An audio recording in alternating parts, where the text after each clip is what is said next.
Mike Young has been one of the biggest talks of the split. He's an 18-year-old rookie who's been a challenger level player since the age of 13. His super aggressive playstyle, lightning fast reactions, and confident jungle play have brought him into the international limelight. But how is Mike able to do all this? What makes esports players great decision makers? I'm Amin Issa, founder and war chief of science at Mobalytics, and I'll start answering that question by breaking down one specific moment from Phoenix 1 versus G2 at Rift Rivals. And then see that maybe they can catch P1.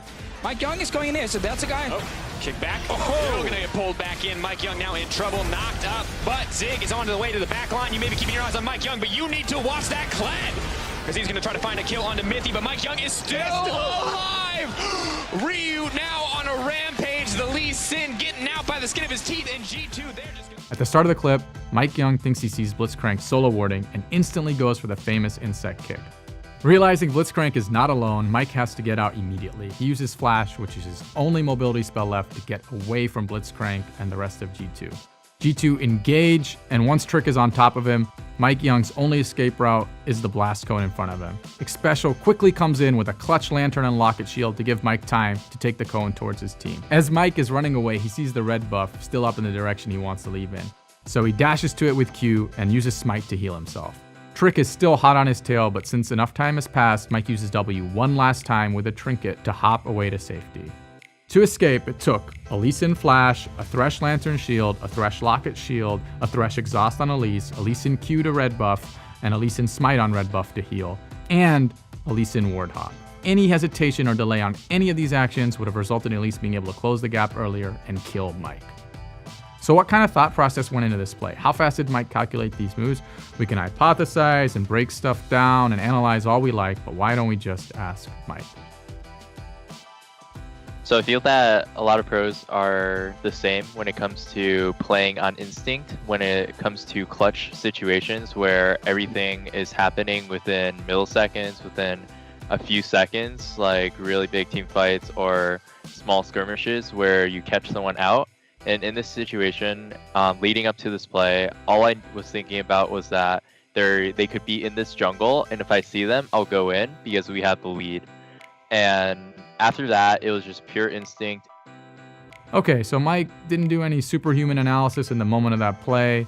Then how did he pull it off? The answer lies in the power of a pro's unconscious brain.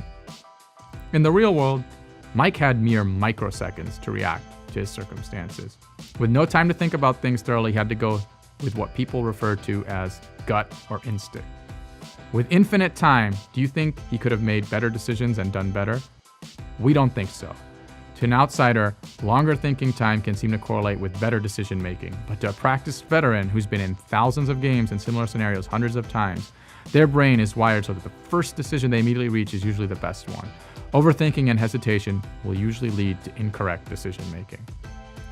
Why is this? The human brain is wired so that your unconscious brain has infinitely more processing power than your conscious brain. This is what people are actually talking about when they refer to instinct or game sense. Think about it.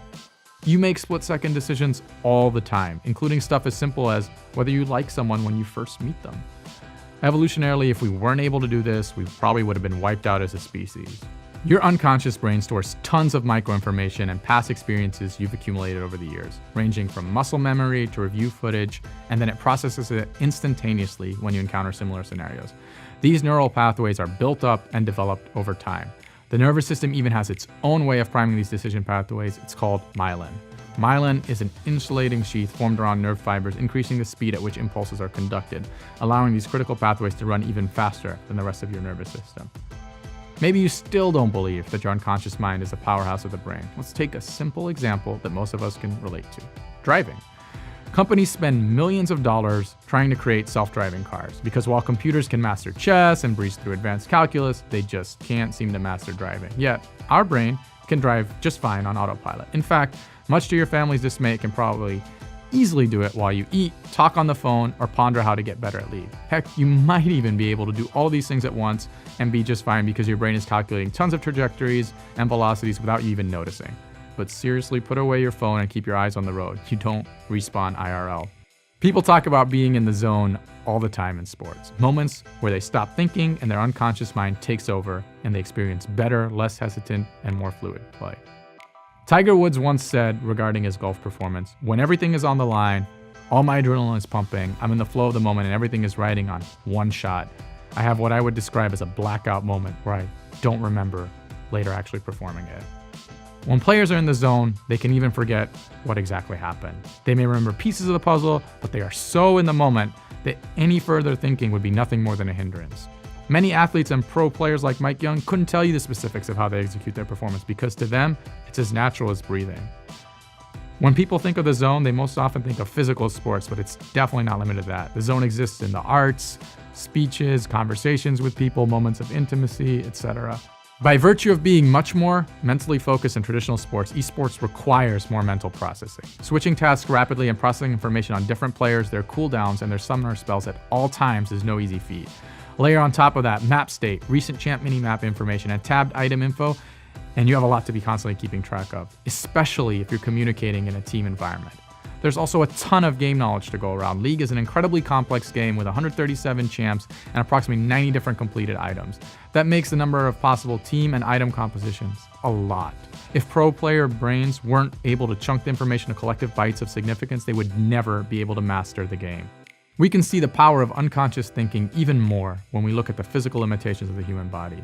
The average reaction time for humans is 0.25 seconds to visual stimulus and 0.17 seconds to auditory stimulus.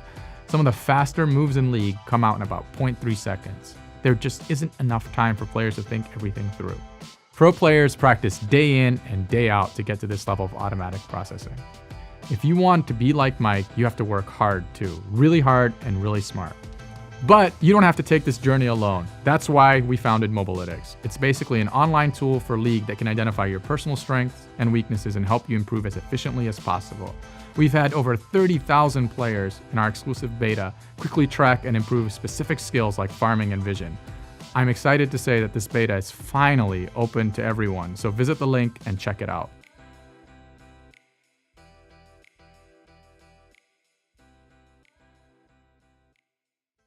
For more League interviews and analysis, subscribe to our channel. You can also find stats, discussions, and more on our website and mobile app at blitzesports.com.